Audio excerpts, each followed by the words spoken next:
Some nights seem ordinary until they become legend. On June 7th, 1992, in the quiet heart of Missouri, 3 women vanished, not with a scream or struggle, but into silence. They left behind open purses, half-smoked cigarettes, and a world that would spend decades asking one question: where did they go? This isn't just a crime story. It's a mystery that swallows reason. A whisper of something darker beneath the surface of a small American town. Tonight, we journey into the void that claimed the Springfield Three, a disappearance that defies explanation, and a haunting that lingers long after the headlines died. Blurry night road visuals, overlapping audio of no trace found, missing posters dissolving into fog. Some say they were taken. Others believe they were silenced. But maybe, just maybe, what happened in that house on East Elmar Street was never meant to be understood by logic. Every theory is a shadow, every clue a whisper, and somewhere between them lies the truth, waiting in the dark. This is the vanishing of the Springfield Three, a story not of death, but disappearance, of 3 souls who stepped out of sight and never returned. June 7th, 1992, Springfield, Missouri, USA.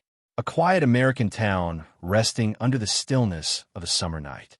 Families asleep, porch lights dim, nothing out of the ordinary. But before dawn breaks, 3 women will vanish, leaving behind an empty house, a half-made bed, and a mystery that still chills investigators 3 decades later. Cheryl Levitt, 47. Her daughter, Susie Streeter, 19. And Susie's best friend, Stacy McCall, also 18. All gone. Vanished without a sound. Brief pause. Soft haunting piano cue begins. That night, Susie and Stacy had attended high school graduation parties, celebrating the end of one chapter and the start of another. They laughed, took photos, and promised to meet the next morning for a trip to a water park. But they never arrived. By morning, the girls' families began to worry. Calls went unanswered. Doors remained locked. And when loved ones entered the Levitt home, nothing could prepare them for what they found and didn't find. Inside, everything seemed normal. The women's purses were still there. Their cars parked outside. The television left on. A glass lamp shattered on the floor, as if knocked over in a hurry. But the women themselves gone. No struggle. No forced entry. No witnesses. Just silence. It was as if the 3 had been lifted out of their lives in a single, terrifying instant. And so began one of the most haunting, unsolved mysteries in American history, known today as the Springfield Three. What happened inside that house in Springfield? Was it a break-in gone wrong? A planned abduction? Or something far more disturbing that no one has yet uncovered? To understand the night they vanished, we must start from the beginning, with 3 women whose lives seemed ordinary until the moment they disappeared forever. June 6th, 1992. A night that began in joy, laughter, and hope. For the small, close-knit community of Springfield, Missouri, it was graduation night. Across town, parents stayed up late waiting for their kids to come home, while newly minted graduates filled the air with excitement about the future. Among them, Susie Streeter and Stacy McCall, 2 inseparable best friends just out of high school, full of plans and possibilities. That evening, Susie and Stacy attended a series of graduation parties. There were hugs, Polaroid photos, plans for summer vacations, and whispered dreams about college life ahead. They laughed with friends, posed for pictures, and by all accounts were happy, safe, and sober. Their plan was simple: stay overnight at a friend's house after the last party, then meet up with others the next morning for a trip to the water park Whitewater in Branson, Missouri. But as the night stretched on, things didn't go as planned. The friend's house they intended to stay at had become too crowded, full of guests sleeping on floors and couches. So just after 2 a.m., Susie and Stacy decided to return to Susie's home, the small house she shared with her mother, Cheryl Levitt, on 1717 East Elmar Street. Susie's mother, Cheryl, was a respected hairdresser. That night, she'd gone to bed early after speaking to a friend on the phone around 11:15 p.m. Everything seemed peaceful. Susie and Stacy never made another call. No one saw them again. Sometime between 2:15 and 3 a.m., something happened inside that quiet home. Something no one has been able to fully explain for more than 3 decades. When morning came, the bright Missouri sun rose over Springfield, casting light on what would soon become one of America's most haunting missing persons cases. At that same hour, families were waking up, expecting to hear from their daughters. But there would be no phone calls, no cheerful check-ins, just ringing lines unanswered. By mid-morning, small concerns began to grow into unease. And by noon, unease turned to panic. Something was wrong, very wrong. When friends arrived at the Levitt home to look for Susie and Stacy, they found a scene that made no sense. Cars parked outside, lights still on, purses untouched, and a shattered lamp on the floor. But not a single sign of the 3 women. It was as if the world had swallowed them whole. June 7th, 1992, a warm Sunday morning in Springfield, Missouri. For most families, it was a day of rest after the long night of graduation celebrations. But for the families of Susie Streeter and Stacy McCall, worry was already setting in. The girls had promised to call that morning before heading to the water park. By 9 a.m., neither had shown up. Calls to Susie's house rang endlessly. No answer. At first, their families assumed they had overslept. It had been a long night. But as time passed, an uncomfortable silence settled over the morning. By noon, that silence became unbearable. Around midday, friends and family decided to drive to the Levitt home, 1717 East Delmar Street, a quiet, tree-lined neighborhood. Nothing unusual at first glance. 3 cars were parked in the driveway. Susie's red Ford Escort, Stacy's Toyota Corolla, and Cheryl's blue Corsica. All there, all locked. When friends approached the house, they noticed something odd. The front door was unlocked. Inside, everything appeared almost too normal. The TV in the living room was still on, showing static, the kind that fills an empty house with white noise. On a nearby table sat Cheryl's purse, Susie's and Stacy's, untouched, filled with cash, keys, and identification. In the bedrooms, the beds appeared slept in, sheets slightly wrinkled, makeup still laid out. Nothing seemed ransacked, yet something felt off. There was a shattered glass lampshade near the bed, no sign of what caused it. One of Stacy's friends, Janelle Kirby, arrived with her boyfriend. Concerned, she used the house phone to call her own number, hoping to leave a message in case the women came back. But instead of hearing the girls' voices, she got something else. A strange, muffled male voice, described as weird and sexually suggestive, whispered something before the line went dead. To this day, no one knows who made that call. Police later dismissed it as a prank, but some believe it may have been the voice of the person who took them. Outside, neighbors recalled hearing dogs barking around 3 a.m., but no screams, no cars speeding away. Just another quiet night in suburban Missouri. By afternoon, the house was full of worried visitors, friends, relatives, even acquaintances. They unknowingly walked through what may have been the crime scene, touching doorknobs, cleaning glass, even emptying ashtrays, all before police ever arrived.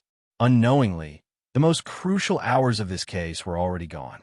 And when the police finally stepped into that home, the damage had already been done. The Springfield Police Department launches its investigation, but from the very start, mistakes, confusion, and missed opportunities will haunt every step. By the afternoon of June 7th, 1992, what began as worry had turned into panic. Friends and family of the missing women had searched the house, the yard, and the street, but there was no trace of Cheryl Levitt, Susie Streeter, or Stacy McCall. At 7:16 p.m., the Springfield Police Department officially received the missing persons report. When detectives first arrived at 1717 East Delmar Street, the scene was chaotic. Concerned relatives, neighbors, and friends had already been in and out of the home, trying to help, unaware that their good intentions were erasing critical clues. Officers noted there were no signs of forced entry. The front door was unlocked. The glass lamp on the nightstand was broken, but that was the only hint of disturbance. Every purse, every car, every essential belonging of the 3 women remained in the house, untouched.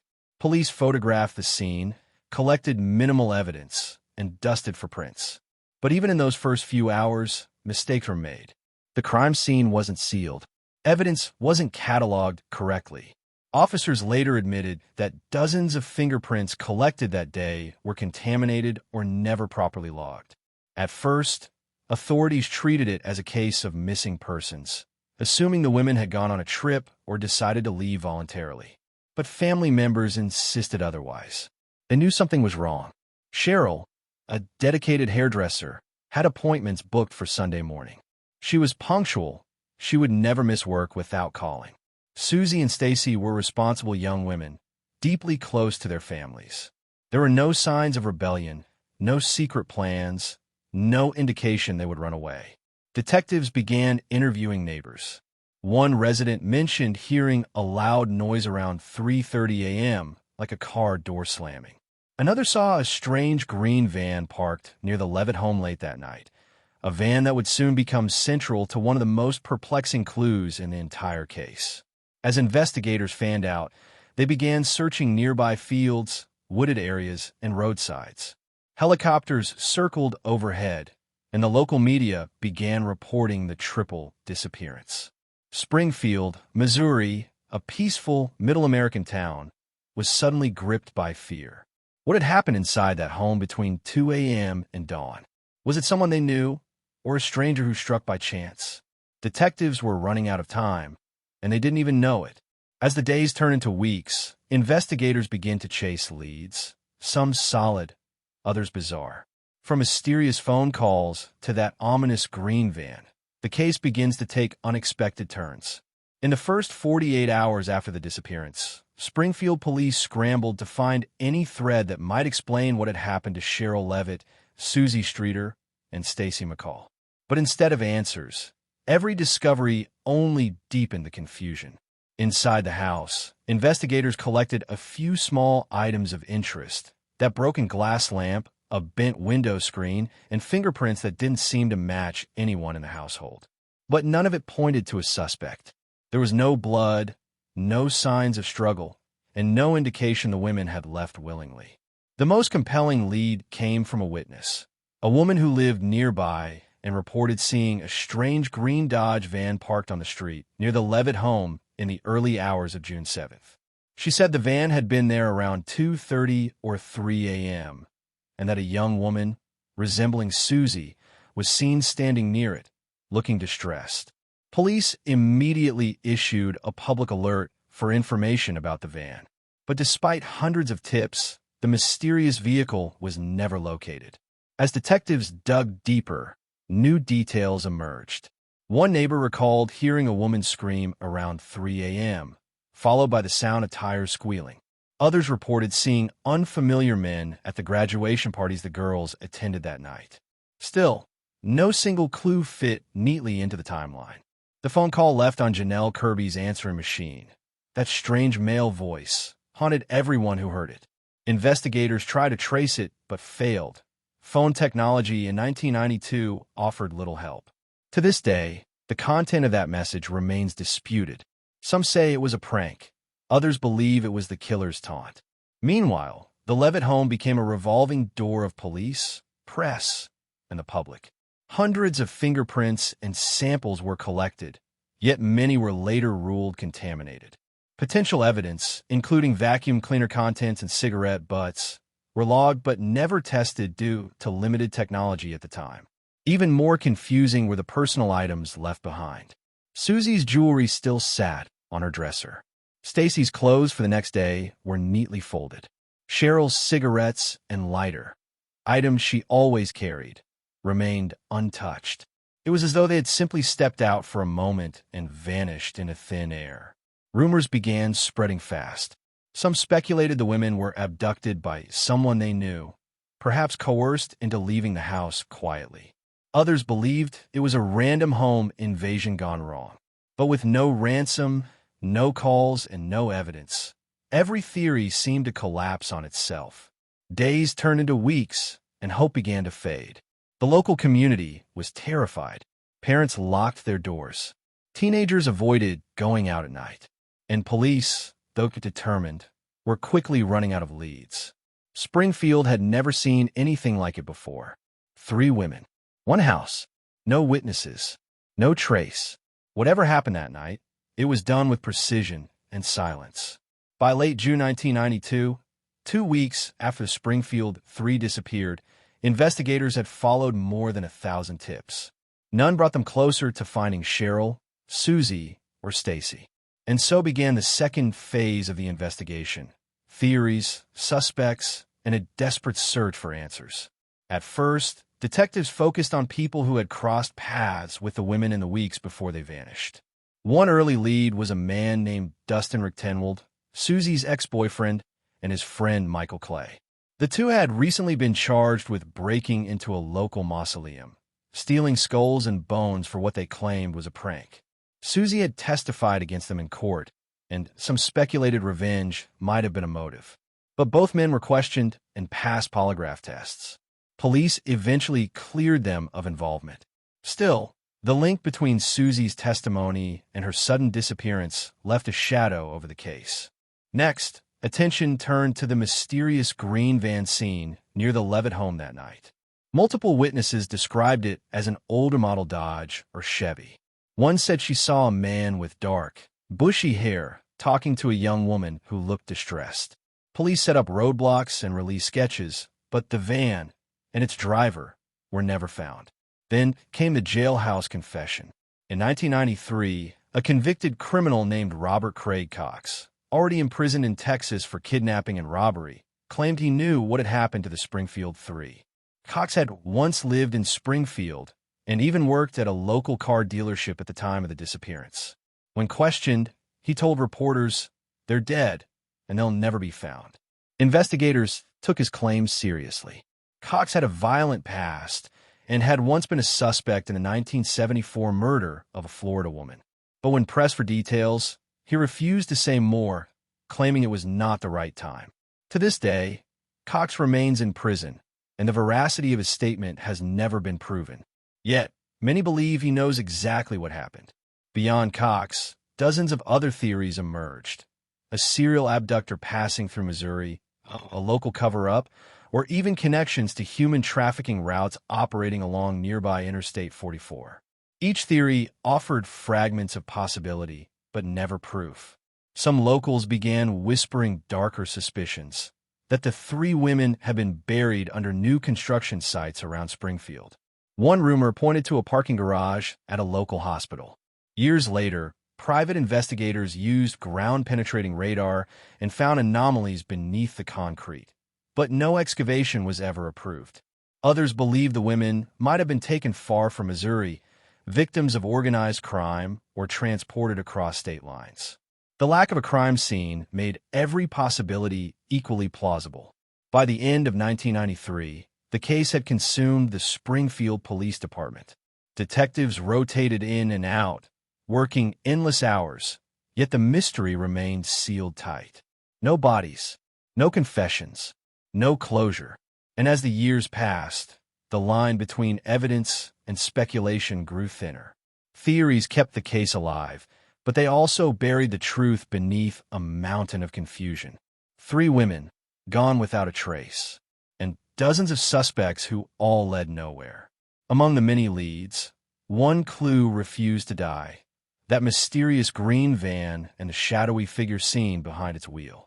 Was it coincidence, or the missing key to this entire mystery? For over 3 decades, one detail has haunted this case: a van. Not a weapon, not a fingerprint, not a body. Just a van.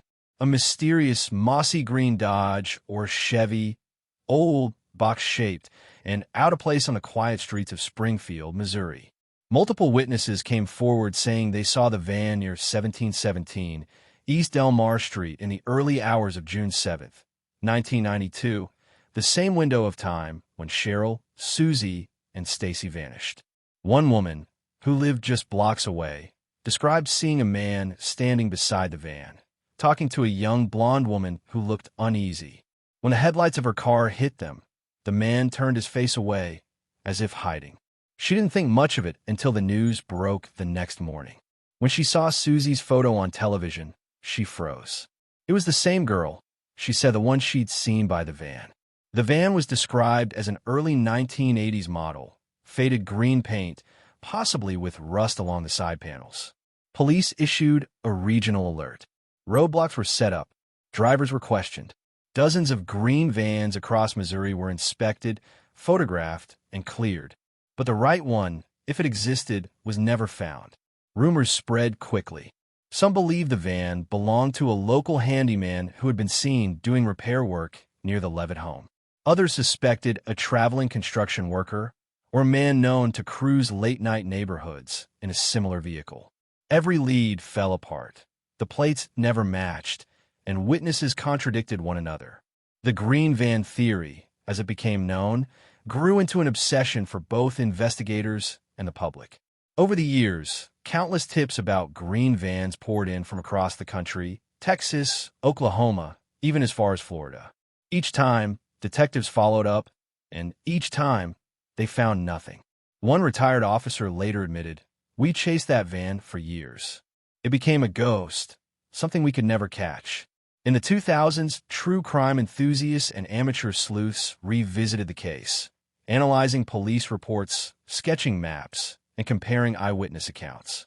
Some theorized the van might have been used to lure the women out of the house.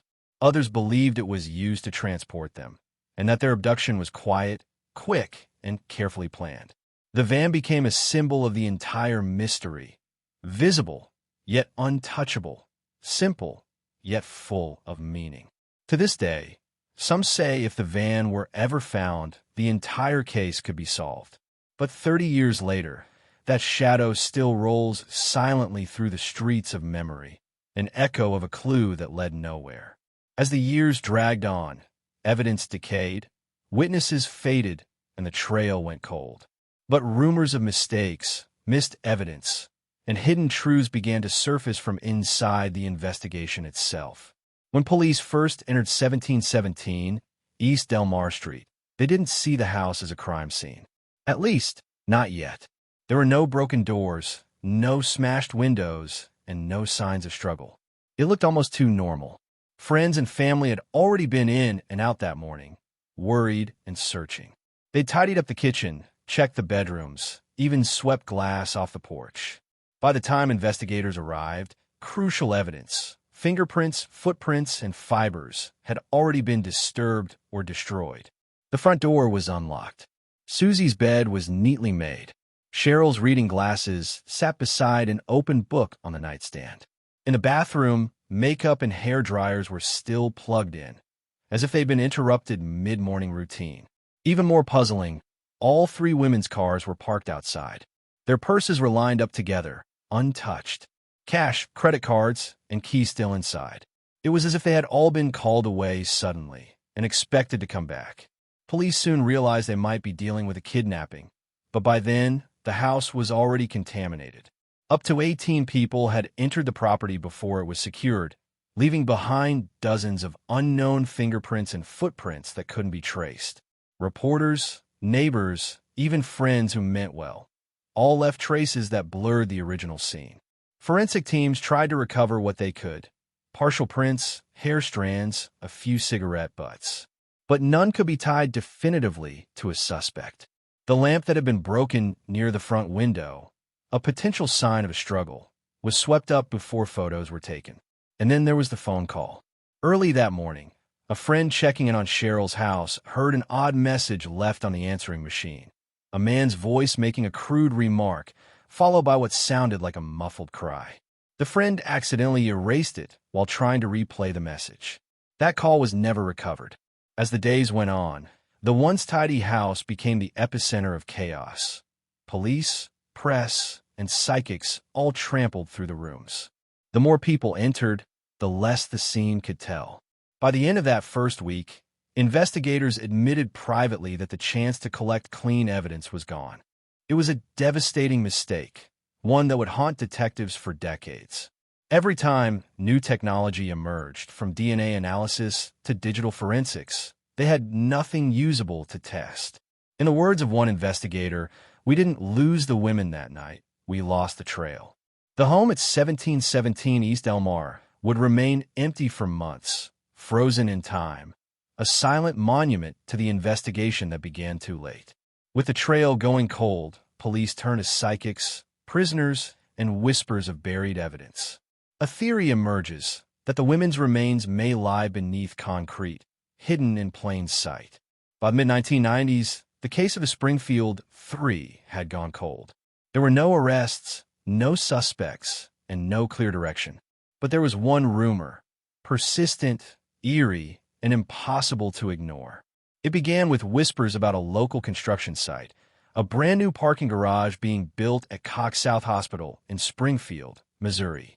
The theory claimed that while the concrete was being poured, the bodies of Cheryl Levitt, Susie Streeter, and Stacy McCall were secretly buried within the foundation. The idea first surfaced years after the disappearance, but it spread quickly through town. Some said a contractor working on the site had confessed to involvement. Others believed the women had been abducted and killed, and their bodies hidden beneath tons of concrete before the slab hardened forever. It sounded outlandish, but investigators couldn't dismiss it completely. The timeline matched the period of active construction, and the hospital site was less than 3 miles from the Levitt home. In 2007, nearly 15 years after the disappearance, a mechanical engineer named Rick Norland brought the theory back into focus. Using ground-penetrating radar, he scanned the parking garage's surface and detected 3 anomalies beneath the concrete, shapes roughly the size of human graves. Norland reported his findings to police, but after months of review, the Springfield Police Department declined to dig. Officials argued that the anomalies could be construction debris, and that excavating the site would be costly and disruptive, especially with no hard evidence connecting the women to the location. For families of the missing, it was a crushing blow. Each year, they had waited for a break, a miracle, a truth, and once again, the door seemed to close. To this day, the Cox Hospital garage remains untouched, a monument to mystery and frustration. Visitors often describe an unsettling feeling standing on its upper levels, knowing that beneath the concrete could lie the answers no one has ever found. Investigators have since confirmed that while the concrete burial theory remains unproven, it's one of the few that still sparks discussion among detectives and true crime followers alike. Even seasoned officers admit that if there was ever a perfect place to hide evidence forever, a freshly poured foundation would be it. Decades later, the rumor endures. The 3 missing women, gone without a trace, may be closer than anyone imagines, but still out of reach. In the shadows of Springfield, the ground itself may be holding a secret it will never let go. As time passes and hope fades, confessions begin to surface, from prison cells, from guilty minds, and from those who claim to know something. But are these truth-tellers or attention-seekers? When a case goes cold, the silence can be unbearable. And sometimes, that silence draws voices from the unlikeliest of places. Over the years, several people have stepped forward claiming to know what happened to Cheryl Levitt, Susie Streeter, and Stacy McCall. Some offered clues, others sought attention. One of the earliest confessions came from a convicted criminal serving time in another state. He claimed he'd been part of a group that abducted and murdered the 3 women after mistaking Susie for someone else. He offered locations, names, and details, all of which sounded convincing at first. But when police followed up, every lead fell apart. The timeline didn't match, and his story changed with each interview. Then came another inmate story, a man who claimed to have overheard a confession in prison. He named 2 local men, both allegedly involved in drug trafficking, who supposedly buried the women beneath an old farmhouse near Springfield. Police searched the area with cadaver dogs, but again, nothing. The confessions kept coming, each one darker, more dramatic, more detailed than the last. Some claimed the women were victims of a revenge killing. Others said they were witnesses silenced after seeing something they shouldn't have. One even claimed that Susie had been targeted because of her testimony in a car theft case. Investigators learned quickly that prison confessions can be dangerous, not because they solve cases, but because they distract from real leads. Each false story drained resources, time, and hope. Still, some detectives wondered, what if one of them had been telling the truth? What if, buried within all the lies and attention-seeking, there was a clue they missed? One particularly haunting claim came from a man in the early 2000s who said he helped pour the concrete at the Cox Hospital site and knew something was in there. When pressed, he refused to give more details and later died before investigators could interview him again. Each confession reopened old wounds for the victims' families. Every new rumor brought the media back, headlines flashing promises of answers that never came.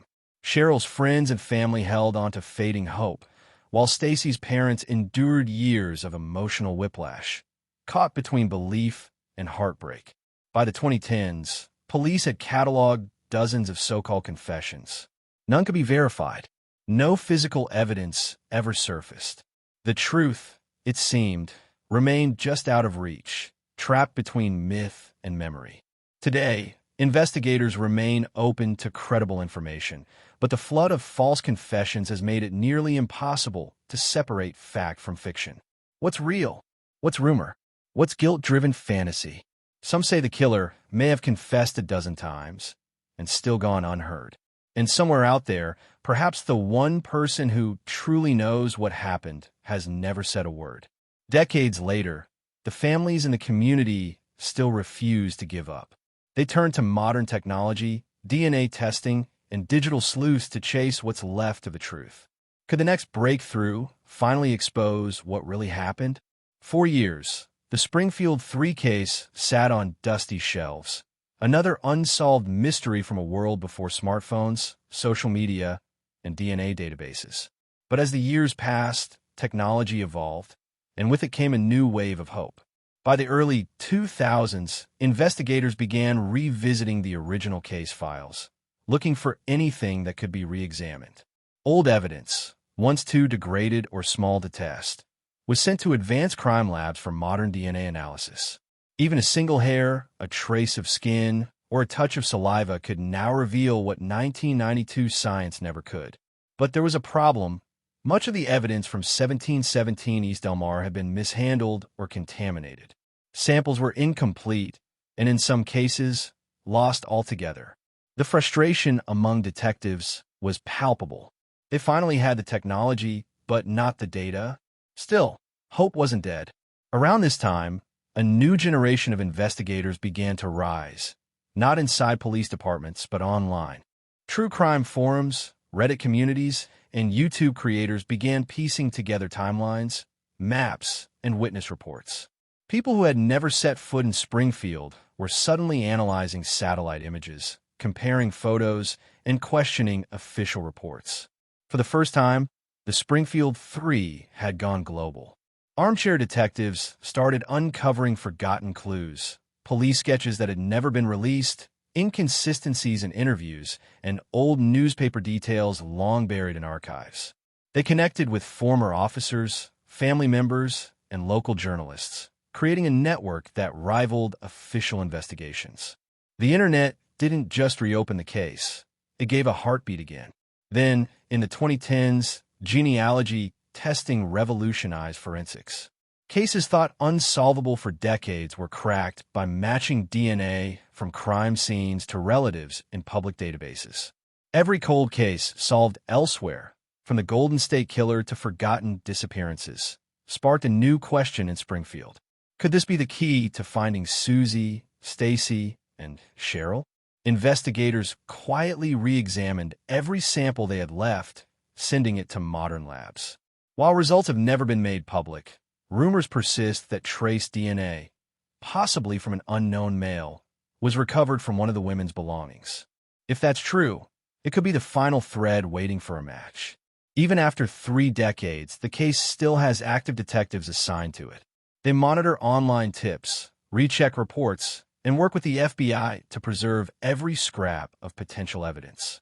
Meanwhile, the victims' families, though older now, still believe that the truth can be found.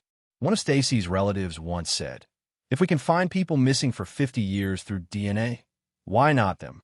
Someone knows something. Someone always knows."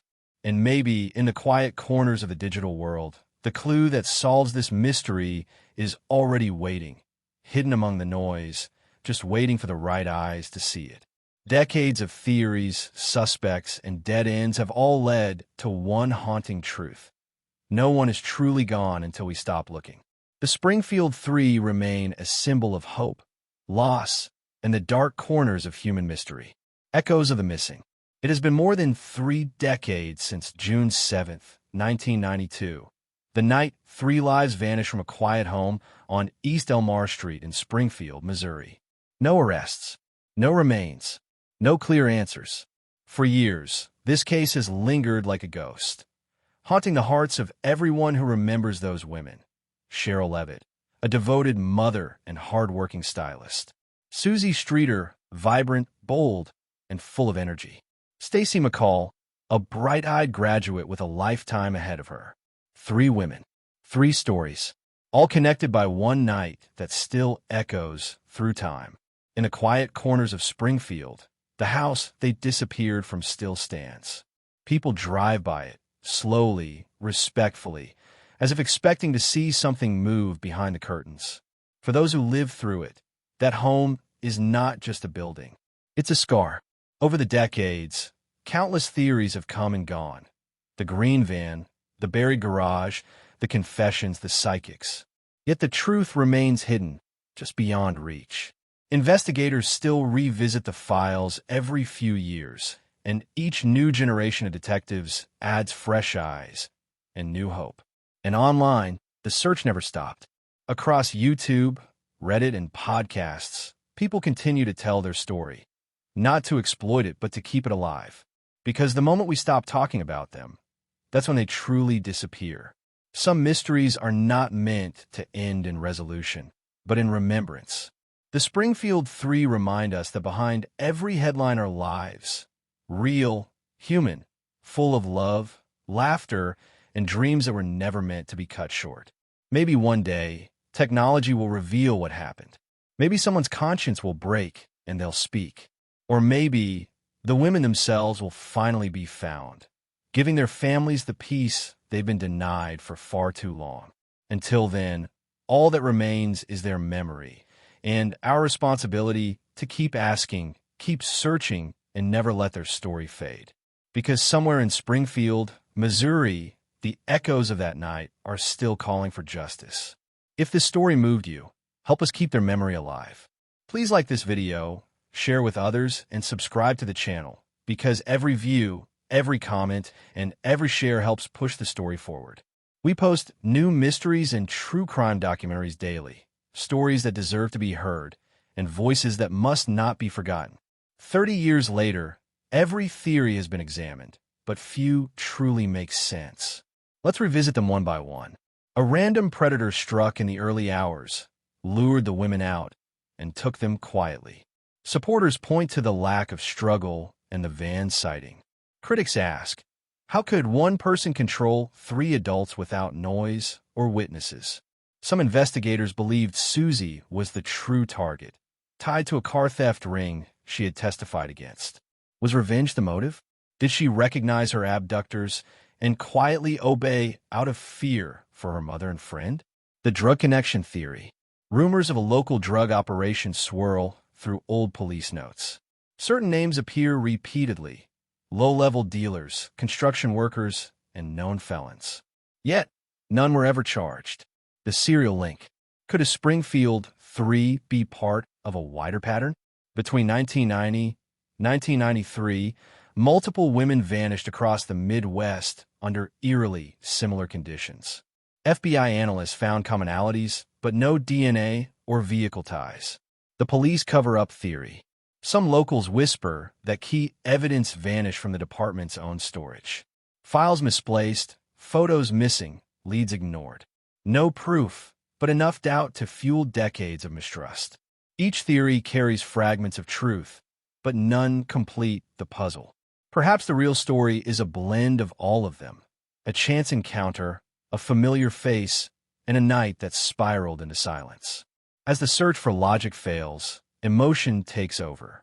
What is a disappearance this deep do to a community and to those left behind? The Springfield Three didn't just vanish from a house. They vanished from a town's sense of safety. Parents began double-locking doors. Teenagers stopped walking home at night. For months, search parties combed woods and rivers, hundreds of volunteers moving through silence. Local media kept their faces on screen every week. Candlelight vigils filled town squares.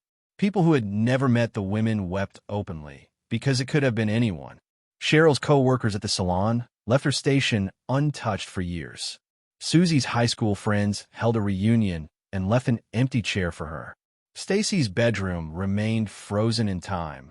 Untouched trophies, graduation photos smiling back from a world that had already moved on. The pain didn't fade, it evolved.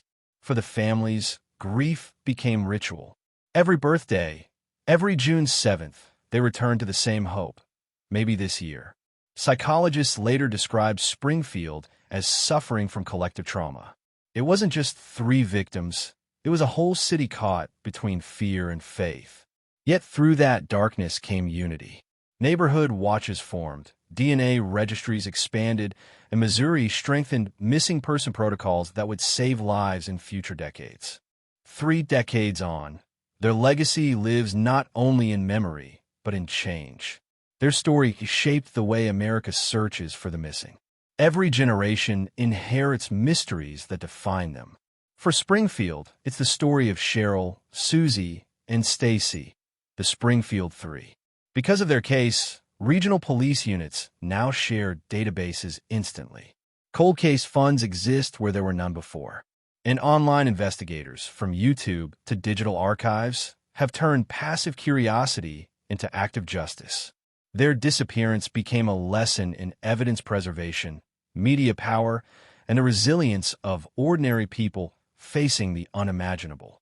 When new families report loved ones missing, they often hear one phrase from officers across Missouri: "We'll never let another Springfield happen again."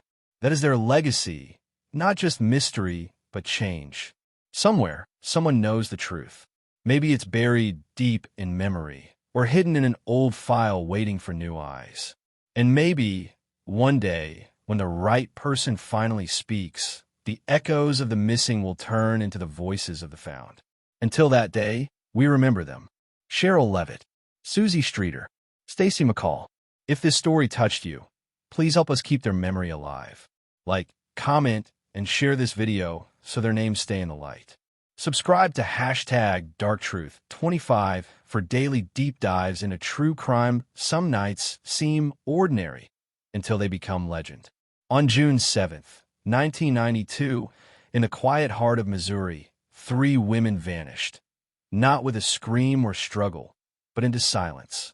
They left behind open purses, half-smoked cigarettes, and a world that would spend decades asking one question: where did they go? This isn't just a crime story. It's a mystery that swallows reason. A whisper of something darker beneath the surface of a small American town. Tonight, we journey into the void that claimed the Springfield Three, a disappearance that defies explanation, and a haunting that lingers long after the headlines died. Blurry night road visuals, overlapping audio of no trace found, missing posters dissolving into fog. Some say they were taken. Others believe they were silenced. But maybe, just maybe, what happened in that house on East Elmar Street was never meant to be understood by logic. Every theory is a shadow, every clue a whisper, and somewhere between them lies the truth, waiting in the dark. This is the vanishing of the Springfield Three, a story not of death, but disappearance, of 3 souls who stepped out of sight and never returned.